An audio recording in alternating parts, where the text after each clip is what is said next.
CM ನೆಪವನ್ನು ಹೇಳಿಕೊಂಡು KPCC ಅಧ್ಯಕ್ಷ ಸ್ಥಾನಕ್ಕೆ ಪರಿಣಾಮ ಬೀರ್ತು. ಒಂದು ಕಡೆ ವಿರೋಧ ಪಕ್ಷಗಳು ಕೂಡ ಎನ್ಕೇಜ್ ಮಾಡ್ಕೊಳ್ತಾ ಇವೆ.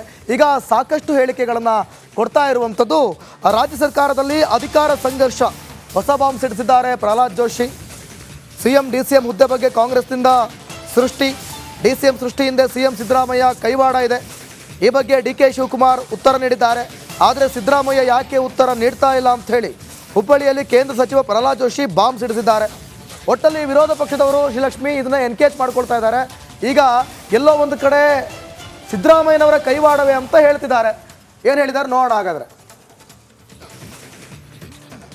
ಡಿಕೆ ಶಿವಕುಮಾರ್ ಅವ್ರು ಯಾರಾದರೂ ಮಾತಾಡಿದರೆ ಹುಷಾರ್ ಅಂತ ಹೇಳ್ತಾರೆ. ರಾಜಣ್ಣವ್ರು ಹೇಳ್ತಾರೆ ಅವ್ರು ನೋಟಿಸ್ ಕೊಡಲಿ ಉತ್ತರ ಕೊಡ್ತೀವಿ ಅಂತ. ನಿಮ್ಮ ಎಲೆಯಲ್ಲಿ ನೀವು ಪೂರ್ತಿಯಾಗಿ ಕತ್ತಿ ಸತ್ತು ಬಿದ್ದಿದೆ. ನೀವು ಬಿಜೆಪಿ ಅವ್ರಿಗೆ ಬೇಗ ಕೊಟ್ಟಿದ್ದೀರಿ. ನೀವು ಅಟ್ಟರ್ ನಾನ್ಸೆನ್ಸ್ ನಡೀತಾ ಇದೆ. ಕಮಾಂಡ್ ಇಲ್ಲ. ಡಿಸಿಎಂ ಸೃಷ್ಟಿ ಹಿಂದೆ ಸಿದ್ದರಾಮಯ್ಯನವರೇ ಇದ್ದಾರೆ ಅನ್ನೋ ಒಂದು ಆರೋಪ ಇದೆ ಸರ್. ಪಕ್ಕ ಇದ್ದಾರೆ, ಅವರೇ ಇದ್ದಾರೆ. ಆರೋಪ ಅಲ್ಲ, ಅವರೇ ಇದ್ದಾರೆ. ಕಮಾಂಡ್ ಇಲ್ಲ. ಡಿಸಿಎಂ ಸೃಷ್ಟಿ ಹಿಂದೆ ಸಿದ್ದರಾಮಯ್ಯನವರೇ ಇದ್ದಾರೆ ಅನ್ನೋ ಒಂದು ಆರೋಪ ಇದೆ ಸರ್. ಪಕ್ಕ ಇದ್ದಾರೆ, ಅವರೇ ಇದ್ದಾರೆ. ಆರೋಪ ಅಲ್ಲ, ಅವರೇ ಇದ್ದಾರೆ. ಕಮಾಂಡ್ ಇಲ್ಲ. ಡಿಸಿಎಂ ಸೃಷ್ಟಿ ಹಿಂದೆ ಸಿದ್ದರಾಮಯ್ಯನವರೇ ಇದ್ದಾರೆ ಅನ್ನೋ ಒಂದು ಆರೋಪ ಇದೆ ಸರ್. ಪಕ್ಕ ಇದ್ದಾರೆ, ಅವರೇ ಇದ್ದಾರೆ. ಆರೋಪ ಅಲ್ಲ, ಅವರೇ ಇದ್ದಾರೆ. ಕಮಾಂಡ್ ಇಲ್ಲ. ಡಿಸಿಎಂ ಸೃಷ್ಟಿ ಹಿಂದೆ ಸಿದ್ದರಾಮಯ್ಯನವರೇ ಇದ್ದಾರೆ ಅನ್ನೋ ಒಂದು ಆರೋಪ ಇದೆ ಸರ್. ಪಕ್ಕ ಇದ್ದಾರೆ, ಅವರೇ ಇದ್ದಾರೆ. ಆರೋಪ ಅಲ್ಲ, ಅವರೇ ಇದ್ದಾರೆ. ಕಮಾಂಡ್ ಇಲ್ಲ. ಮುಖ್ಯಮಂತ್ರಿ ಯಾಕೆ ಹೇಳ್ತಾ ಇಲ್ಲ ಯಾರಿಗೂ ಡಿ ಸಿ ಎಂ ಬಗ್ಗೆ ಮಾತಾಡ್ಬಿಡ್ರಿ ಅಂತ? ಪಾಪ ಡಿ ಕೆ ಶಿವಕುಮಾರ್ ಅವರು ಪಾಪ ಹೇಳ್ಯಾರ ಬಹಿರಂಗವಾಗಿ, ಇಲ್ಲ ಯಾರು ಮಾತಾಡ್ಬಿಡ್ರಿ ಅಂತ. ಮುಖ್ಯಮಂತ್ರಿ ಯಾಕೆ ಹೇಳ್ತಿಲ್ಲ? ಮುಖ್ಯಮಂತ್ರಿಗೆ ಇದು ಬೇಕಾಗಿಲ್ಲ. ಮುಖ್ಯಮಂತ್ರಿಗೆ ಒಬ್ಬರೇ ಡಿ ಸಿ ಎಂ ಇರೋದ್ರಿಂದ 2 ಪವರ್ ಸೆಂಟರ್ ಆಗಿದೆ.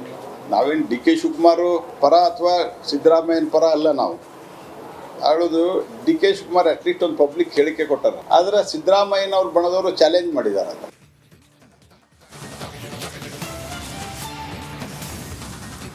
ಒಟ್ಟಲ್ಲಿ ದಿವ್ಯತ್ ನೀವು ಹೇಳಿದಾಗೆ ಇಲ್ಲಿ ಗುರಿ ಬೇರೆ, ಅದಕ್ಕೆ ಇಟ್ಟಿರೋ ಟಾರ್ಗೆಟ್ ಬೇರೆ, ಅದಕ್ಕೆ ಮಾಡಿರೋ ಪ್ಲಾನ್ ಬೇರೆ. ಮೇಲ್ನೋಟಕ್ಕೆ ನೀವೀಗಾಗಲೇ ಹೇಳಿದಾಗೆ ಹೆಚ್ಚುವರಿ ಡಿಸಿಎಂ ಹುದ್ದೆ ಸಿಎಂ ಹುದ್ದೆ ಚರ್ಚೆಗೆ ಬಂದರೂ ಕೂಡ ಟಾರ್ಗೆಟ್ ಇದ್ದದ್ದು ಕೆಪಿಸಿಸಿ ಅಧ್ಯಕ್ಷ ಹುದ್ದೆಯನ್ನು ಬದಲಾವಣೆ ಮಾಡಬೇಕು ಅಂತ. ಡಿ ಕೆ ಶಿವಕುಮಾರ್ ಹತ್ರ ಹೆಚ್ಚುವರಿಯಾಗಿ ಇದು ಇತ್ತು. 2 ಖಾತೆಗಳನ್ನು ನಿಭಾಯಿಸಿಕೊಂಡು ಕೆಪಿಸಿಸಿ ಅಧ್ಯಕ್ಷ ಹುದ್ದೆಯನ್ನು ನಿಭಾಯಿಸ್ತಾ ಇದ್ರು. ಅದನ್ನ ಟಾರ್ಗೆಟ್ ಮಾಡಿದ್ದ ಸಿದ್ದರಾಮಯ್ಯ ಬಣದ ಹಠ ಈಗ ಸಕ್ಸಸ್ ಆಯ್ತಾ? ಹಾಗಾದ್ರೆ ಹೆಚ್ಚುವರಿ ಡಿಸಿಎಂ ನೆಪದಲ್ಲಿ ಕೆಪಿಸಿಸಿ ಅಧ್ಯಕ್ಷರನ್ನ ಬದಲಾವಣೆ ಮಾಡ್ತಾರ? ತನ್ಮೂಲಕ ಡಿ ಕೆ ಶಿವಕುಮಾರ್ ಬಲವನ್ನ ಕುಗ್ಗಿಸುವ ಕೆಲಸ ಆಗತ್ತಾ? ಒಬ್ಬರಿಗೆ ಒಂದೇ ಹುದ್ದೆ ಸಾಕುವಂತ ದಿವಿತ್ತಿ ಇವರೆಲ್ಲರೂ ಕೂಡ ಒತ್ತಡ ಹೇರಿದ್ರು ಸಿಎಂ ಬಣ.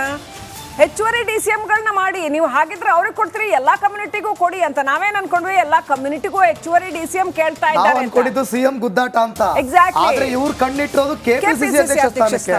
ಅದಕ್ಕೋಸ್ಕರ ಇಷ್ಟೆಲ್ಲ ಹಾಗಾದ್ರೆ ಇನ್ನರ್ ಪ್ಲಾನ್ ಮಾಡಿರ್ಬೋದಾ? ಹಾಗಾದ್ರೆ ಇದು ಪಕ್ಕ ಟಾರ್ಗೆಟ್ ಕೆಪಿಸಿಸಿಗೆನಾ?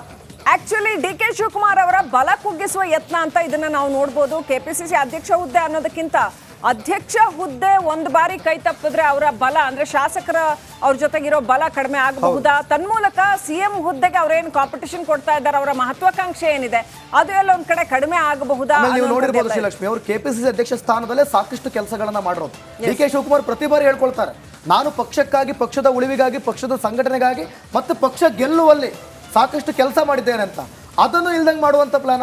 ಎಲೆಕ್ಷನ್ಗೂ ಮುಂಚೆ ಇದು ಯಾವುದು ಕೂಡ ಮಾತು ಬರಲಿಲ್ಲ. ಎಲೆಕ್ಷನ್ಗೂ ಮುಂಚೆ ಎಲ್ಲರೂ ಹೇಳ್ತಾ ಇದ್ದಿದ್ದು ನಾವೆಲ್ಲರೂ ಒಂದೇ, ನಮ್ಮ ನಡುವೆ ಯಾವುದೇ ಭಿನ್ನಮತ ಇಲ್ಲ ಅಂತ. ಯಾಕಂದ್ರೆ ಎಲೆಕ್ಷನ್ ಗೆಲ್ಬೇಕಾದ ಅನಿವಾರ್ಯತೆ ಇತ್ತು ಲೋಕಸಭಾ ಚುನಾವಣೆ.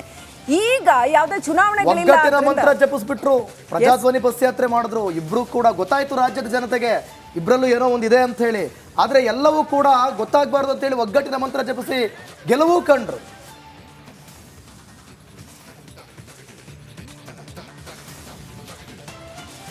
ಅಪ್ಡೇಟ್ ಪಡ್ಕೊಳ್ಳೋಣ. ನಮ್ಮ ಪ್ರತಿನಿಧಿ ಬಸವರಾಜ್ ಕನೆಕ್ಟ್ ಆಗಿದ್ದಾರೆ. ಬಸವರಾಜ್, ಹೆಚ್ಚುವರಿ ಡಿಸಿಎಂ ವಿವಾದ ಅಷ್ಟೊಂದು ದೊಡ್ಡ ಮಟ್ಟದಲ್ಲಿ ಎತ್ತಿದ್ದು ಕೆಪಿಸಿಸಿ ಅಧ್ಯಕ್ಷ ಹುದ್ದೆಯನ್ನ ಟಾರ್ಗೆಟ್ ಮಾಡಿನ, ತನ್ಮೂಲಕ ಡಿ ಕೆ ಶಿವಕುಮಾರ್ ಅವರ ಬಲ ಕುಗ್ಗಿಸುವ ಪ್ರಯತ್ನ ಆಗ್ತಾ ಇದೆಯಾ? ಒಟ್ಟಾರೆ ಬಣ ರಾಜಕೀಯ ತಾರಕಕ್ಕೇರಿದ್ಯಾ?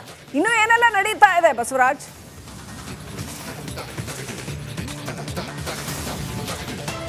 ಶ್ರೀಲಕ್ಷ್ಮಿ, ಬಹಳ ಪ್ರಮುಖವಾಗಿ ಡಿಸಿಎಂ ಇರ್ತಕ್ಕಂಥ ಶಿವಕುಮಾರ್ ಅವ್ರ ಬಳಿ ಕೆಪಿಸಿಸಿ ಅಧ್ಯಕ್ಷ ಸ್ಥಾನವೂ ಇದೆ. ಯಾಕೆಂದ್ರೆ ಅದು ಬಹಳ ಪ್ರಮುಖ ಸ್ಥಾನ ಆಗುತ್ತೆ. ಒಂದು ಟಿಕೆಟ್ ಹಂಚಿಕೆ ಇರಬಹುದು, ಪಕ್ಷದ ಮೇಲಿನ ಹಿಡಿತ ಆಗಬಹುದು, ಇವೆಲ್ಲವೂ ಕೂಡ ಕೆಪಿಸಿಸಿ ಅಧ್ಯಕ್ಷರಾದವರಿಗೆ ಬಹಳ ಪ್ರಾಮುಖ್ಯತೆಯನ್ನು ಪಡೆದುಕೊಳ್ಳುತ್ತೆ. ಹಾಗಾಗಿ ಒಂದು ರೀತಿಯಲ್ಲಿ ಎಲ್ಲೋ ಒಂದು ಕಡೆ ಸರ್ಕಾರದ ಮೇಲೆ ಡಾಮಿನೇಟ್ ಮಾಡ್ತಾ ಇದ್ದಾರೆ, ಪ್ರತಿಯೊಂದು ಸರ್ಕಾರದ ವಿಚಾರಗಳಲ್ಲಿ ಮೂಗು ತೋರಿಸ್ತಾ ಇದ್ದಾರೆ ಅನ್ನುವಂಥ ಒಂದಷ್ಟು ಅಳುಕು ಮತ್ತು ಒಂದಷ್ಟು ಬೇಜಾರು ಸಿಎಂ ಬಣ್ಣದಲ್ಲಿ ಇದ್ದೇ ಇತ್ತು.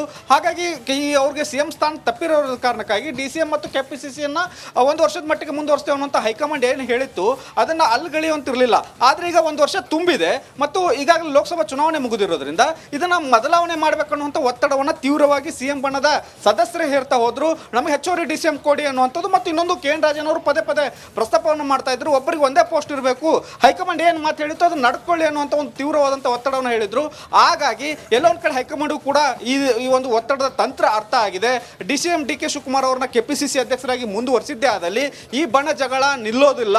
ಹಾಗಾಗಿ ಇದನ್ನ ಬದಲಾವಣೆ ಮಾಡಬೇಕಾದಂತ ಅನಿವಾರ್ಯತೆ ಇದೆ ಅನ್ನುವಂಥದ್ದು ಮನವರಿಕೆ ಆದಂತೆ ಕಾಣಿಸ್ತಾ ಇದೆ. ಆದ್ರಿಂದಾಗಿ YN ಅವ್ರ ಹಿಂದೆ ಮಾತು ಹೇಳಿದಂತೆ ಈಗ 1 ವರ್ಷ ತುಂಬಿರೋದ್ರಿಂದ DCM DK ಶಿವಕುಮಾರ್ ಅವ್ರನ್ನ ಬದಲಾವಣೆಗೆ ಈಗ ಈ KPCC ಅಧ್ಯಕ್ಷ ಸ್ಥಾನದಿಂದ ಚಿಂತನೆ ನಡೀತಾ ಇದೆ. ಆದ್ರೆ ಅದು ಯಾರ ಅಂಗಕ್ಕೆ ಹೋಗುತ್ತೆ ಅನ್ನೋಂಥದ್ದು DK ಶಿವಕುಮಾರ್ ಅವರು ತಮ್ಮ ಬೆಂಬಲಿಗರಿಗೆ ಈ ಒಂದು ಪಟ್ಟವನ್ನು ಕೊಡಿಸುವಂತ ಕಸರತ್ತನ್ನ ಮಾಡ್ತಾರಾ ಅಥವಾ DK ಶಿವಕುಮಾರ್ ಅವರು ಈ ಕೈ ಸಿಗದೆ ಹಾಗೆ ಸಿಎಂ ಬಣ ಒಂದು ರಣತಂತ್ರ ಎನ್ನೋದು ಇದನ್ನು ಕೂಡ ತಮ್ಮ ಪಕ್ಕದಲ್ಲೇ ಇಟ್ಕೊಳ್ತಾ ಅಂದ್ರೆ ಪಕ್ಷದ ಮೇಲೆ ಹಿಡಿತಾ ಇರ್ತದೆ, ಸರ್ಕಾರದ ಮೇಲೆ ಹಿಡಿತಾ ಆಗುತ್ತೆ ಅನ್ನುವಂಥದ್ದು ಸಿಎಂ ಬಣದ ಒಂದಷ್ಟು ರಣತಂತ್ರ. ಆ ನಿಟ್ಟಿನಲ್ಲಿ ಒಂದಷ್ಟು ಪ್ರಯತ್ನಗಳು ನಡೀತಾ ಇದಾವೆ ಮತ್ತು ಸಿಎಂ ಬಣದ ಒಂದಷ್ಟು ಜನ ನಾವು ಓಪನ್ ಆಗಿ ಹೇಳ್ತಾ ಇದ್ರೆ ನಾವು ಕೂಡ ಆಕಾಂಕ್ಷಿ ಇದ್ದೇವೆ ಅನ್ನೋಂಥದ್ದು. ಆದ್ರಿಂದ ಈ ಒಂದು KPCC ಅಧ್ಯಕ್ಷ ಸ್ಥಾನ ಬದಲಾವಣೆ ಆದ್ರೆ ಯಾವ ಬಣಕ್ಕೆ ಹೋಗುತ್ತೆ ಅನ್ನುವಂತ ಕೂಡ ಕುತೂಹಲ ಇದೆ. ಶ್ರೀಲಕ್ಷ್ಮಿ. Thank you Basavaraj ಡೀಟೇಲ್ಸ್ಗಾಗಿ.